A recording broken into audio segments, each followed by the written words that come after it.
Welcome children. आज की worksheet number 29 ऊतक।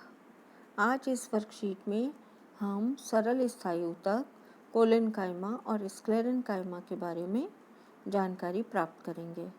जिज्ञासा दीदी, पौधे इतने लचीले और कठोर और मजबूत कैसे होते हैं? तो ज्ञान ने जिज्ञासा दीदी से क्या पूछा कि ये पौधे लचीले, कठोर और मजबूत कैसे हो जाते हैं। ज्ञान, जैसा कि हमने जाना, पादपों में पैरेन्काइमा के साथ साथ कोलेनकाइमा और स्क्लेरेनकाइमा सरल स्थायी ऊतक भी होते हैं। तो बच्चों, सरल स्थायी ऊतक कितनी तरह के होते हैं? सरल स्थायी ऊतक 3 प्रकार के होते हैं। फर्स्ट वन इज पैरेन्काइमा, दूसरा कोलेनकाइमा और तीसरा स्क्लेरेनकाइमा। कोलेनकाइमा पौधों को लचीलापन प्रदान करता है। कोलेनकाइमा क्या करता है? पौधों को लचीलापन प्रदान करता है और स्क्लेरेनकाइमा उन्हें कठोर और मजबूत बनाता है। अब हम कोलेनकाइमा के बारे में विस्तृत से जानकारी हासिल करेंगे। कोलेनकाइमा, इसे पौधों में एपिडर्मिस के नीचे पर्णवृंत में देखा जा सकता है। जो पत्तियों की डंडी होती है, पर्णवृंत और एपिडर्मिस के नीचे जो प्लांट की आउटर मोस्ट सरफेस होती है, उसे हम क्या कहते हैं? एपिडर्मिस। तो उसके नीचे और पत्तियों के पर्णवृंत में ये उपस्थित होता है कोलेनकाइमा ऊतक। इस ऊतक की कोशिकाएं जीवित, लंबी और अनियमित ढंग से कोनों पर पेक्टिन नामक रासायनिक पदार्थ के कारण मोटी होती हैं। ऊतक की कोशिकाएं कैसी होती हैं बच्चों? जीवित और लंबी लंबी। इसके अलावा कॉर्नर पर अनियमित ढंग से ये कोनों पर मोटी होती हैं। मोटी क्यों होती हैं? कोनों पर पेक्टिन नामक रासायनिक पदार्थ के कारण ये कोनों पर से मोटी हो जाती हैं तथा इन कोशिकाओं के बीच बहुत कम स्थान होता है। इसके अलावा पौधों में इनका कार्य क्या है? ये पौधों को लचीलापन प्रदान करती हैं और इसके अलावा ये पौधों को यांत्रिक सहायता प्रदान करती हैं। तो ये दो उसके कार्य हैं, पौधे को लचीलापन प्रदान करना और पौधे को यांत्रिक सहायता प्रदान करना। यहाँ पर आपको कोलेनकाइमा टिश्यू की पिक्चर दी हुई है। यहाँ पर देखिए, ये रेड कलर से जो दिखाई दे रहे हैं, ये कोनों पर इनके कोने मोटे या थिक हो गए हैं। किसके कारण? पेक्टिन नामक रासायनिक पदार्थ के कारण। और इनमें बीच में इंटरसेलुलर स्पेस, अर्थात बीच में जो स्पेस है, वो रिक्त स्थान है, वो बहुत कम होता है क्योंकि इनके कोने मोटे होते हैं। अब हम स्क्लेरेनकाइमा के बारे में पढ़ेंगे। स्क्लेरेनकाइमा क्या होते हैं?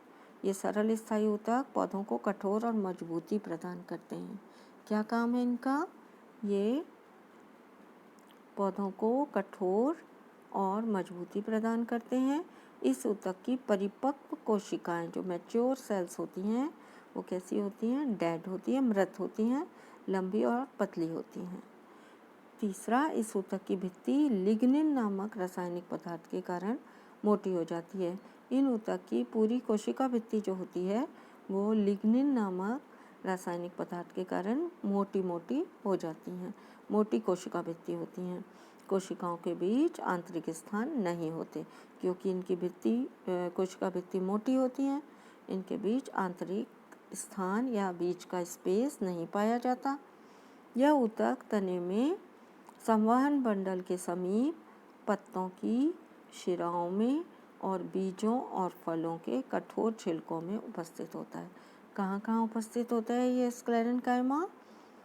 ये तने में संवहन बंडल के समीप, पत्तों की शिराओं में, बीजों और फलों के कठोर छिलके या आवरण में उपस्थित होता है। यह 2 प्रकार का होता है, रेशा और स्क्लेरिटिस। यहाँ पर आपको किसकी पिक्चर दी हुई है? किसका चित्र बनाकर दिया हुआ है? स्क्लेरेनकाइमा का। यहाँ पर देखिए कि इसकी पूरी की पूरी कोशिका भित्ति लिग्निन नामक पदार्थ के कारण मोटी हो जाती हैं और इनके बीच में आंतरिक स्थान या बीच का स्पेस, इंटरसेलुलर स्पेस नहीं पाया जाता है। अब हम क्वेश्चन आंसर डिस्कस करेंगे।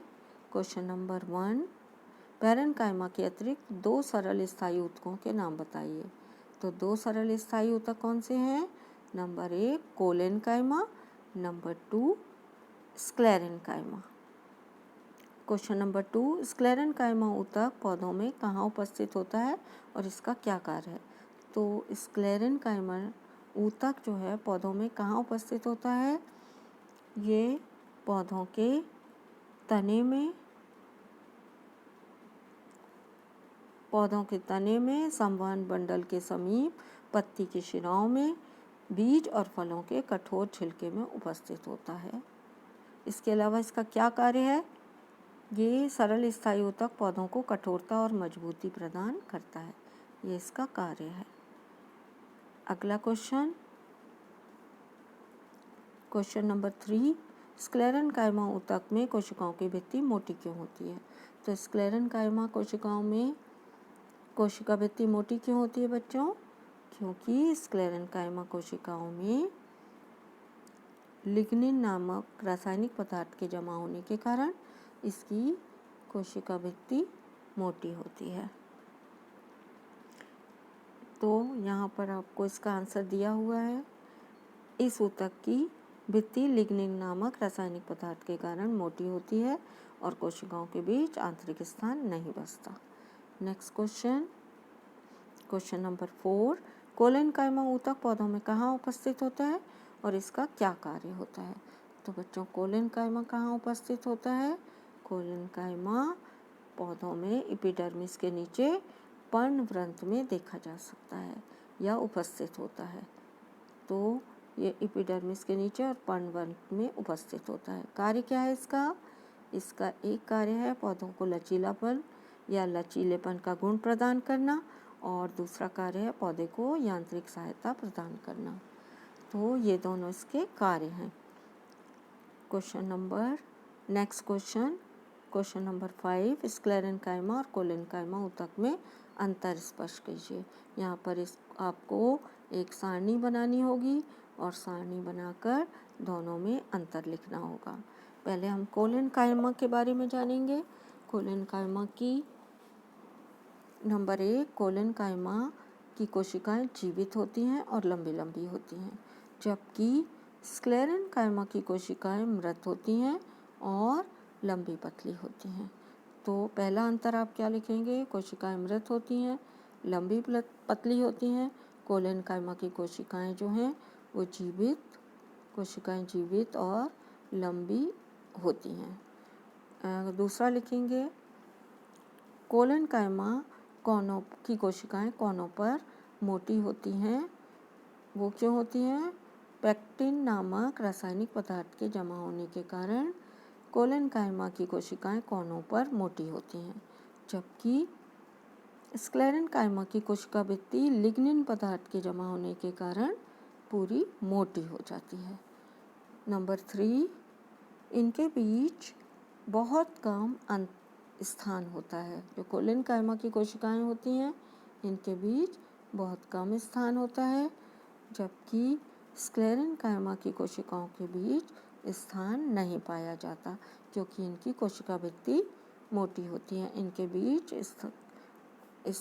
आंतरिक स्थान नहीं बचता। नंबर 4, कोलेनकाइमा पौधे को लचीलापन देता है और यांत्रिक सहायता प्रदान करता है। यहाँ पर इसके कार्य लिखने हैं आपको। कोलेनकाइमा पौधे को लचीलापन प्रदान करता है और यांत्रिक सहायता प्रदान करता है। और स्क्लेरेनकाइमा क्या करता है? स्क्लेरेनकाइमा पौधे को कठोर और मजबूती प्रदान करता है। तो स्क्लेरेनकाइमा ऊतक का क्या कार्य है? ये पौधे को कठोर और मजबूती प्रदान करता है। इस तरह आप 4 अंतर कोलेनकाइमा और स्क्लेरेनकाइमा में लिख सकते हैं। Thanks for watching.